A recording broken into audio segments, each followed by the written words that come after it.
Voy a comentar y a relacionar las Tres Gracias de Rubens y el San Andrés de Ribera, y a partir de estas imágenes me gustaría explicar por qué son tan distintas, a pesar de que ambos proceden del mundo católico español y los dos visitaron o se educaron en Italia. Sus años de actividad se desarrollaron a comienzos del Barroco y Rubens tenía unos 20 años más que Ribera, es decir, Rubens nació en el 1577 y Ribera en el 1591. En la obra de Rubens de las Tres Gracias, una joven que está de espaldas, está en el centro, se inclina hacia la mujer de la izquierda y también extiende un brazo hacia la derecha, hacia la joven de la derecha y la apoya sobre su hombro. Las tres jóvenes están unidas en un abrazo que indica paz y alegría. Respecto a la obra de San Andrés, se ve al apóstol que está inclinado hacia la izquierda, el torso está desnudo y es tan delgado que se le notan las costillas. Con el brazo izquierdo sostiene una cruz muy pesada y con el derecho indica a un pez que está abajo y con esto nos dice que es un pescador. Entonces vemos que estas dos obras claramente son muy distintas, nos dan ideas y sensaciones muy diferentes. Voy a explicar la diferencia que hay entre uno y otro. Rubens era católico, igual que Ribera, era un pintor flamenco. Flandes estaba bajo el dominio católico y español, y Rubens tenía una gran afinidad al catolicismo, aunque él personalmente no hablaba de ello. En su época de aprendiz tuvo una gran influencia de Otto Benius y Van Noort, que eran romanistas. El romanismo es un estilo peculiar que se dejó influir, o le influyó el Cinquecento italiano. Entonces, Van Noort fue el maestro de Rubens y fue el mejor maestro que podía tener en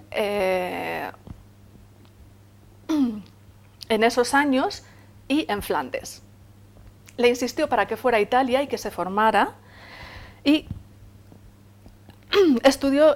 allí Rubens estudió los grandes maestros italianos y las esculturas clásicas.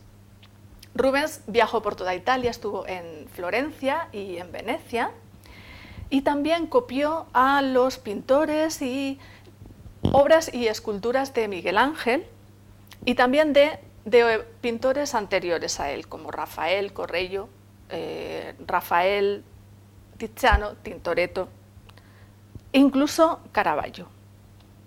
En su obra póstuma, De Imitatio Statuarum, Rubens afirmaba que solo a través de una completa absorción de la escultura clásica se puede llegar a tener un gran dominio en la pintura.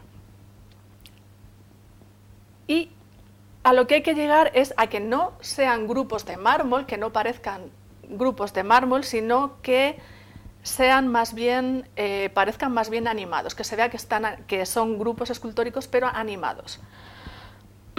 Dibujar incansablemente y copiar obras de los grandes artistas eran los dos pilares básicos de la pedagogía artística de esa época. Y Rubens actuó como lo hacían los demás. Al principio se dedicó a dibujar, pero la característica especial de Rubens es la intensidad con la que lo hizo a lo largo de todos estos años. Y buscó crear un estilo propio.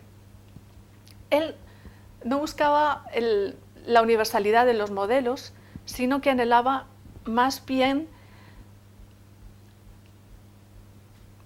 no buscaba representar la universalidad de los modelos, que era lo que se hacía en el Renacimiento, en el siglo XVI, sino que lo que quería era que sus cuerpos estuvieran personalizados. Era la expresión de su propio gusto, de su gran individualidad. Lo que vamos a oír ahora es un madrigal de Costanzo Festa, Es un músico italiano renacentista y un madrigal es una composición de 3 a 6 voces sobre un texto secular, normalmente italiano. Y lo vamos a poner para recordar al Renacimiento, que es el periodo que Rubens tanto amó y además que ese estilo es el que se ve en su obra.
El otro artista que voy a comentar es Ribera, y era igualmente católico, igual que Rubens, pero a diferencia de Rubens, Ribera se educó en España, y lo que predominaba en España era el realismo, el naturalismo. Los pintores españoles se esforzaban por plasmar una visión trascendente, sobrenatural, aunque sobre obras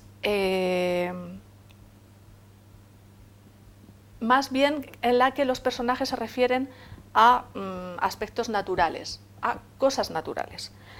Posteriormente, Ribera, igual que Rubens, fue a Italia y allí conoció a Caravaggio.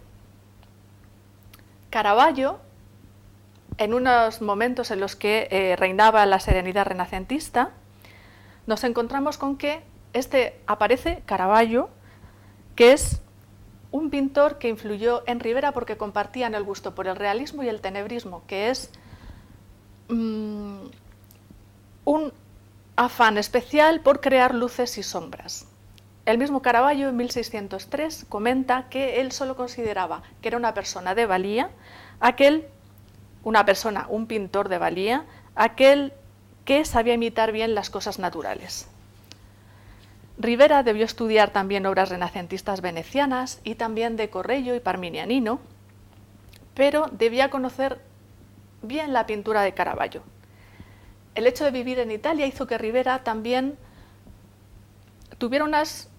aprendiera una serie de cosas.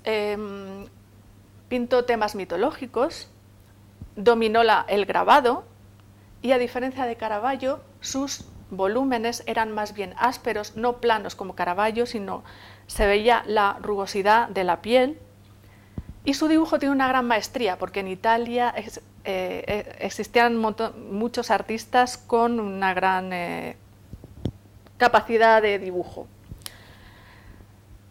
Giulio Mazzini, que es un médico y un biógrafo de final del siglo XVI y principios del XVII, en su obra Consideraciones de la pintura, compara ambos pintores y considera a Ribera una especie de sucesor o de reencarnación de Caravaggio.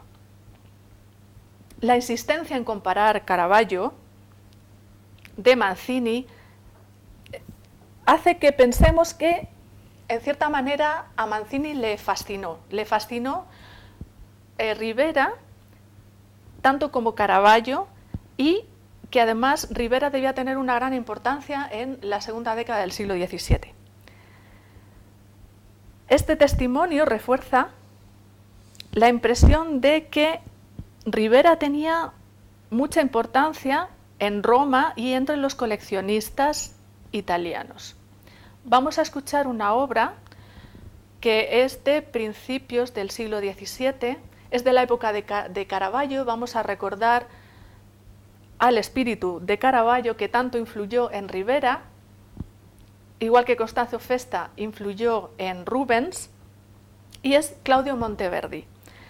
era un pintor italiano, perdón, era un compositor italiano que marcó la transición de la tradición polifónica y madrigalista del XVI y el nacimiento del drama lírico y de la ópera del XVII. Esta obra se llama La Incoronación de Popea.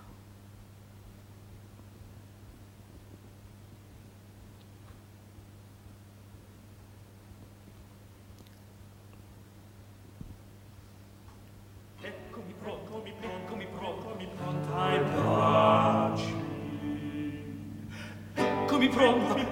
pronto ai baci. Bacia nel gasto mio. Bacia nel gasto mio.